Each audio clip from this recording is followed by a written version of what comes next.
Hello and welcome to the Skaredcast Tournament in Review. That's right, we're going to go to the Toronto Fall Open. It's a 54-player GT, major GT event. It's 6 rounds. I'm going to be taking all Coven Dark Eldar. That's right, Coven stuff. That's Rax, that's Grotesque, that's Talos. How crazy am I playing that list at a GT and practicing with it? Let's take a look.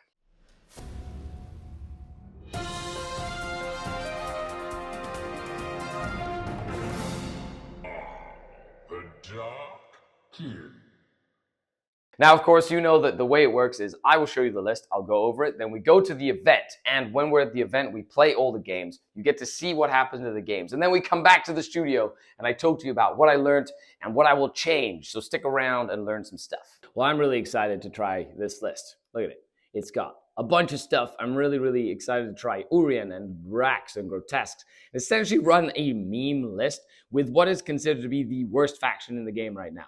Dark Eldar are, in all the meta watches, terrible, with like a 40-some% win rate. Well, let's see if we can prove all of you wrong. And here we have my 2,000-point Coven mainly list. Let's go through it and see what my thoughts are and what I think it's going to do during the tournament. So it's a very simple concept. All the Coven, all the time, except for one Kabalite warrior squad, so I can sticky objectives. So I went with that theme. I've got Urien Rakarth, a Heamonculus, 3 units of Grotesques, 1 large unit of Rax, and 2 small units of Rax, 3 units of Mandrakes, because they're sort of mandatory, 3 units of Scourge, because they're also sort of mandatory, regardless of what list you build, and they're mercenaries, so they fit into any build, and then 2 units of 2 Talos. The loadout is Gauntlet, Twin Haywire, and Twin Liquefire Gun, 1 mandatory Chronos, 1 Raider, and 2 Venoms with double cannons. Urien Rakarth and the Heamonculus with the Crucible, of course, can bounce around and attach to squads as needed. So the army itself is designed to have a firebase in the Scourge. I don't have the Ravagers, so it's going to be interesting to essentially supplement my anti-tank with the Talos. I'm trying to get a bit of board control with the Grotesques. And then, of course, the sweet spot is the Kabalites, because sticky objectives are so good. Allows me to hold on to objectives and move on, so I don't have to use any of these tough resources to hold objectives in my backfield. So we've got 6 rounds at this GT. So let's go to the event, let's play 6 rounds, and then when we come back, we'll break it down, and I'll tell you what I liked, what I didn't like, what I'm going to change to continue something like this in the future, so all of you can gain some inspiration and some food for thought. And here we are at the Toronto Fall Open. Look at that. It's awesome. 50-some players. And I get to play, out of all people, Devon, fellow Team Canada mate. He's playing Grey Knights, Paladins, Terminators, a bunch of strike squads. And I'm playing my fun Coven list. This is going to be a great time. I ended up going first. I'm zoning out the whole table from 3-inch Deep Strikers, so my whole zone here. He's teleporting his stuff out. Yeah, so that'll be entertaining. That'll be fun. Let's see how that goes. There you go. Exciting. That's Jeff, by the way. Okay. Wish me luck. I'm using tactical. He's using fixed. So we'll see what happens. And that is game. Okay, so we only got to battle round number 4. It is 67 points for the Grey Knights. So they did win. Very close game. The end turn really helped the Grey Knights get onto a bunch of objectives at the end. Very big nail biter. A couple of times, the Talos just murdered the Paladins almost down to a man. The Mandrakes just did their thing. Lots of shenanigans on both sides. But with that first defeat, the Coven have been bested by the Grey Knights. Okay, so now let's go on to round number 2. Round number 2, I get to play against Votan. I went first again. 2 out of 2 games so far. But this mission is the ritual, so a little bit easier for me to kind of get in the middle and bully. I killed a couple of bikes turn 1, which is like the main thing. Kill the bikes, but Votan have a lot of stuff. There's still 20 Terminators in reserve. So this game hasn't even started yet. However, wish me luck. I did lose my first round. Let's go on to the 2nd, 3rd, 4th, 5th, 6 games. So it's a long event, which I'm excited about because I'm really pumped to try the Coven and see how it works and how it does all the different things, which is exciting. End of the game. So round number 2, I did end up winning against Votan. I screened out the whole table. And stopped 10 Hearthguard from coming in, which was, it's on my calling card. That's a thing I do quite often if you let me. Other than that, it was fun. I had a lot of Votan have a lot of shooting, so they're very dangerous. However, Uri and Rakarth was surprisingly resilient and survived like way too long into Hearthguard and stuff. It was nuts. And the Talos took down the land fortress in like 30 seconds with the Haywire. That was impressive. That was very, very good. That Haywire is proving to be really good. So with that, on to the last round of the day, round number 3, and I think I get to go on stream, which is exciting. So live on tabletop.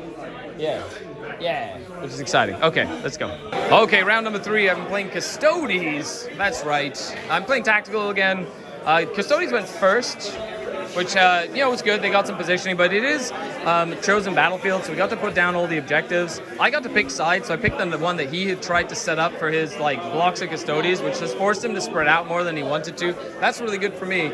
And I basically forced the 2 Wardens to burn their 4-up on the first turn, and then the second turn I killed one whole unit of Wardens and a Blade Champion.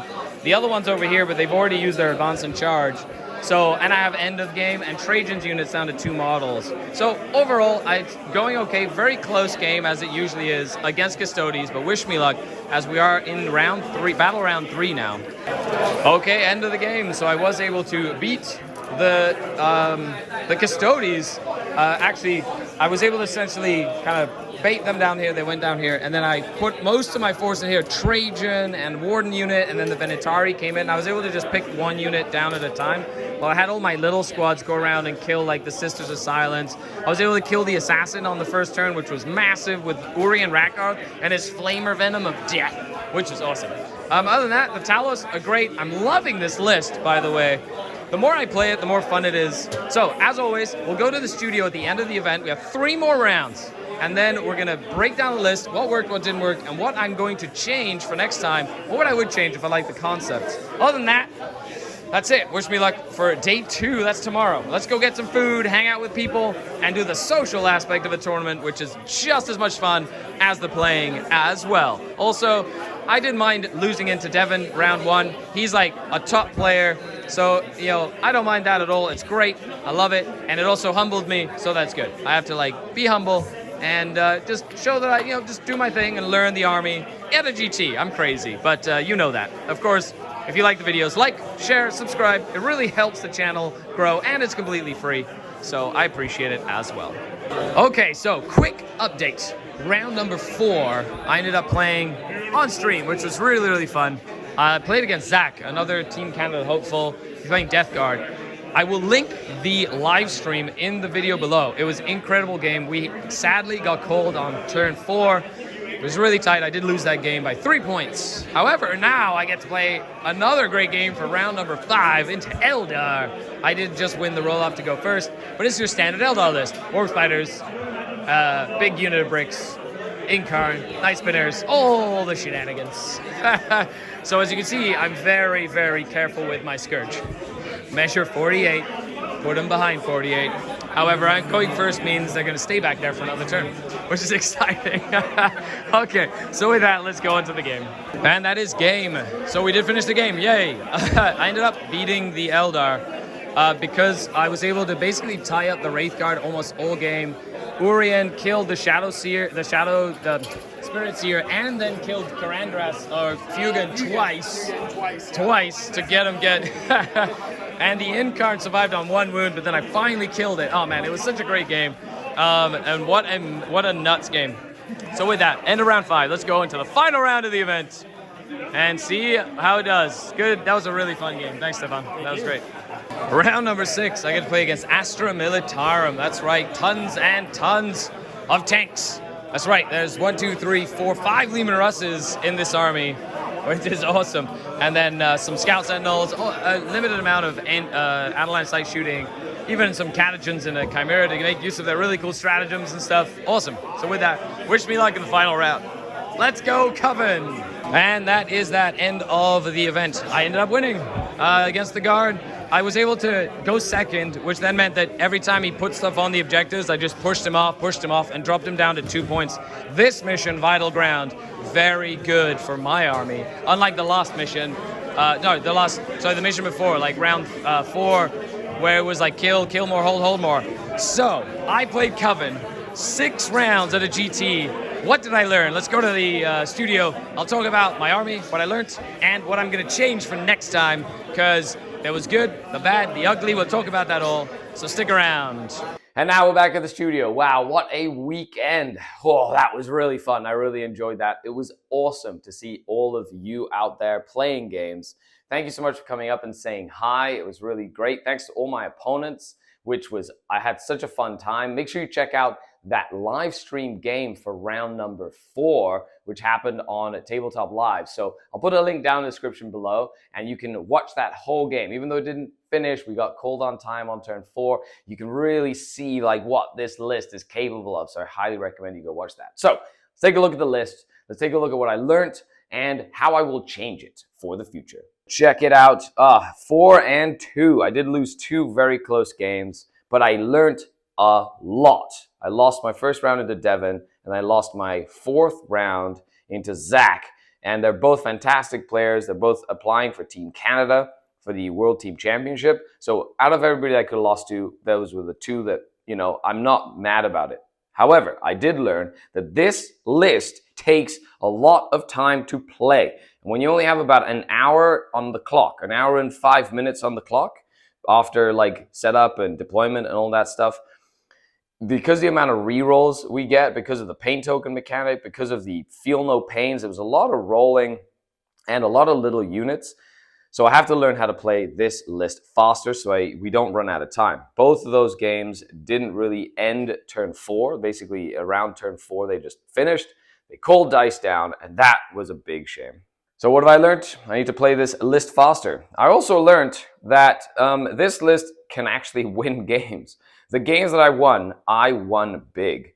And I was able to not only score all my points, but I also denied a lot of my opponent's points. The Mandrakes were fantastic, the Scourge were really good, but really the Talos and the Racks really added a lot to the list itself. Now, if you're a Dark Eldar player, you know how important pain tokens are. The Chronos is supposed to give me pain token mechanics. However, over 6 games this weekend, that Chronos only regenerated about 10 pain tokens the entire weekend.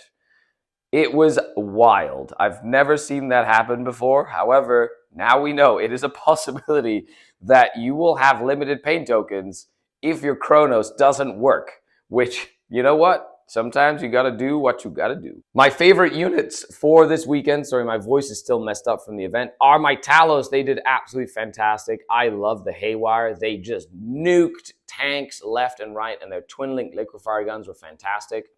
And Urien Rakarth was probably the next best thing in this list. 4-up invulnerable save, 4-up feel no pain, can come back to life on a 2+. He was a lot tankier than what I thought he would be. And now we go to the disappointment of the list, which sadly were the grotesques.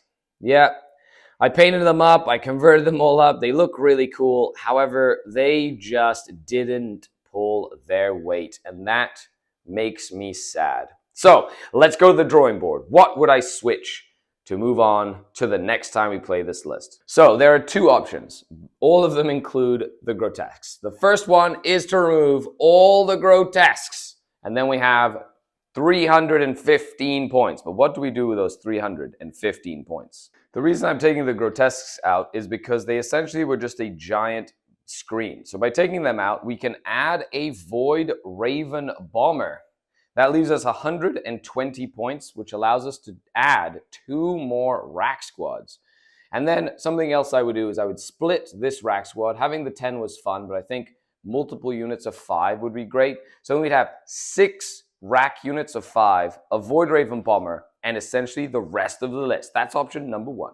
Option number 2, only take out 1 squad of grotesques, combine the 2 squads into 1 large unit of 6, and then with the next points, it leaves me 105 points, we add in a Beastmaster and their beasts, which I think would give me a lot more wounds than the grotesques, and gives me that awesome scout move. Now, I know technically it's like witch cult, but it isn't really. They don't have the witch cult keyword. So I guess they're like mercenaries. So it fits within the theme of the list as well. And there you have it. So let me know which is your favorite change.